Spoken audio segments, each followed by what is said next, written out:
नमस्कार उद्योजक मित्रांनो. तर सर्वप्रथम मी आपणा सर्वांची माफी मागू इच्छितो, कारण जवळजवळ 1.5 ते 2 महिने झाले मी आपल्या चॅनलवर व्हिडिओज अपलोड केलेला नाही. तर आता बऱ्याच दिवसानंतर परत व्हिडिओ अपलोड करतो आहे आणि तुम्हाला आपल्या बागेचं स्टेटस दाखवतो आहे, आपली बाग कशी आहे आणि आता सध्या काय कंडिशन आहे. तर सर्वप्रथम मी तुम्हाला 1-1.5 महिन्यात झालेल्या आमच्या बागेसंबंधीच्या थोडीशी माहिती सांगतो. तर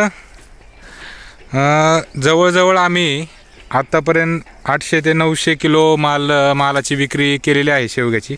तुम्ही समोर फोटोमध्ये पाहू शकता आपण कशाप्रकारे पॅकिंग करत होतो, कशाप्रकारे माल आणत होतो आणि कशाप्रकारे आपण विकलेला आहे. तर त्याचा मी काही व्हिडिओ बनवलेला नव्हता आणि म्हणलं आता खूपच दिवस झालेत व्हिडिओ बनवलेला नाही आहे, व्हिडिओ टाकला पाहिजे. ह्याच्यामुळं आता मी परत व्हिडिओ बनवायला सुरुवात केलेली आहे. आणि ज्या फवारण्या आम्ही घेतल्या, ज्या खतांचा आपण आपल्या बागेत माल लागण्यासाठी उपयोग केला, ह्या सगळ्यांची आता माहिती मी तुम्हाला थोडक्यात सांगतो. जवळजवळ आम्ही महिन्यातून एकदाच 05234 दिलं होतं प्रत्येक बागेला, एकरी 5 किलो. आणि एकदाच फवारणी घेतली होती. ती फवारणी कशाची तुम्हाला पहिल्यांदा सांगतो. त्याच्यात आपण रोको वापरलं होतं आणि कासुबी म्हणून औषध वापरलं होतं. हे बघा तुम्हाला दाखवतो ते कशासाठी. तुम्हाला समोर हे करपलेली फुलं दिसत आहेत, ह्यासाठी आपण कासुबी हे औषध वापरलं होतं. तर त्याच्यामुळे बऱ्याच प्रकारे आपली फुलगळ थांबली आणि माल वाढायला सुरुवात झाली. तुम्ही पाहू शकता जवळजवळ प्रत्येक बाग, आमच्या प्रत्येक झाडाला बागेतील भरपूर असा माल लागलेला आहे, भरपूर असं सेटिंग झालेलं आहे आणि खूप अशा शेंगाही आता लागलेल्या आहेत. ह्यासमोर तुम्हाला सर्व शेंगा दिसत आहेत. ह्या जवळजवळ 8 ते 10 दिवसामध्ये काढणीला येणार आहे. त्याचाही मी एक सेपरेट व्हिडिओ बनवेल काढणीसाठीचा. जर तुम्हाला पाहिजे असेल तर कमेंटमध्ये नक्कीच सांगा, मी तो व्हिडिओ बनवेल. आणि ह्या बागेला जवळजवळ आता 6 महिने पूर्ण झालेले आहेत आणि एकच नंबर असं सेटिंग झालेलं आहे. आणि बागेत मधमाशा सर्वात महत्त्वाचं दिसत आहेत. मध्ये झालं असं होतं की मधमाशाच दिसत नव्हत्या बागेत आणि त्यामुळे आम्ही मधमाशाच्या पेट्या आणण्याची तयारी केली होती. पण आता मधमाशा खूप साऱ्या बागेत दिसत आहेत फिरताना आणि सेटिंगही भरपूर असं होतं आहे, तुम्ही समोर पाहू शकता. आणि जरा पुण्याच्या साईडला इकडं वातावरण सारखंच बदलतं आहे, अख्ख्या महाराष्ट्रातच बदलतं आहे म्हणा.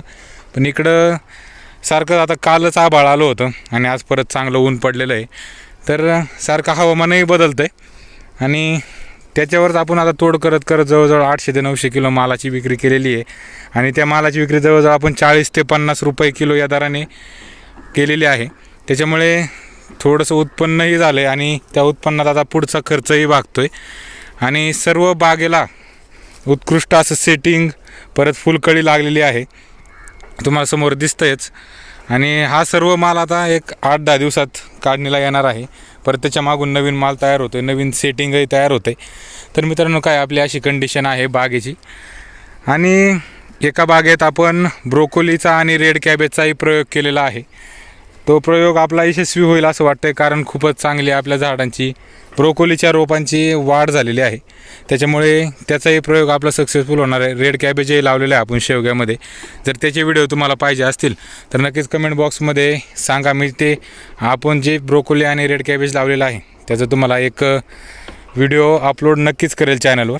तर आजचा व्हिडिओ जरा बारीकच होणार आहे, कारण खूप दिवसांनी बनवतो आहे आणि असं वेगळं काही सांगण्यासारखं नाही. कारण की जे फवारण्या आपण घेतल्या ते तर मी सांगितल्या, जी खतं दिली ती पण सांगितली. आणि महिन्यातून, विशेष म्हणजे महिन्यातून आम्ही एकदाच खतं दिली होती झाडांना. हे बघा तुम्ही, चांगली सेटिंग झालेली आहे. आणि 05234च दिलं होतं, बाकी अजून वेगळं कुठलंही अजूनपर्यंत खत दिलेलं नाही. कॅल्शियम नायट्रेट दिलेलं नाही अजून.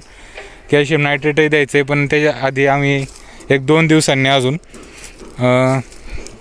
05234 देणार आहे, एकरी 5 किलो.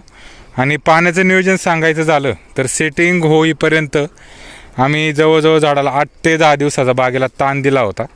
आणि सेटिंग झाल्यानंतर आता भरपूर ठिकाणी सेटिंग चांगलं झालेलं आहे, वाद्या निघायला सुरुवात झालेली. काय अशा प्रकारच्या आपल्या बागेत वाद्या आता दिसू लागल्यात. तर त्या पोचण्यासाठी आता आपण पाण्याचा ताण एकदम तोडलेला आहे. आणि पाण्याचं ताण तोडून जवळजवळ आम्ही आता 2 दिवसाआड झाडांना पाणी द्यायला सुरुवात केलेली आहे. तर असं काय आपण आता पाण्याचं नियोजन केलेलं आहे. आणि माती, आपली जी जमीन आहे ती काळी आणि पूर्ण काळवट अशी जमीन आहे, तुम्ही बघू शकता. तर 2 दिवसाआड आम्ही पाणी देतो आहे. जवळजवळ 1.5-2 तास मोटार चांगली चालू ठेवतो आहे. आणि झाडांना आता पाणी कमी जर पडलं तर झाडं खराब होण्याची शक्यता आहे. कारण आमच्या बागेत 2-3 झाडं अशी आहेत त्यांना भरपूर माल लागला आणि पाणी कमी पडल्यामुळे झाडं जळून गेलेलं आहे. त्याच्यामुळं आता ती चुकी परत न करण्यासाठी आम्ही आता 2 दिवसावरच आता पाणी देण्याचं निश्चित केलेलं आहे. तर अशी काय आपण पाण्याचे नियोजन केलेलं आहे. खताचं नियोजन तुम्हाला सांगितलंच, आता 2 दिवसांनी 0-52-34 देणार आहे. आणि ही आधी एकदा आपण कासोबी आणि रोकची फवारणी केली होती फुलगळ थांबण्यासाठी आणि फुलगळ न होण्यासाठी आणि करपा न पडण्यासाठी. तर चांगलं आता सेटिंग होतं आहे, माल लागतो आहे. तर अशी कंडिशन आहे आपल्या बागेची. जर आजचा व्हिडिओ आवडला असेल मित्रांनो तर नक्कीच लाईक, शेअर आणि सबस्क्राईब करायला विसरू नका. आणि काही प्रश्न असतील औषधांविषयी किंवा खतांविषयी शेवग्याच्या तर नक्कीच विचारा.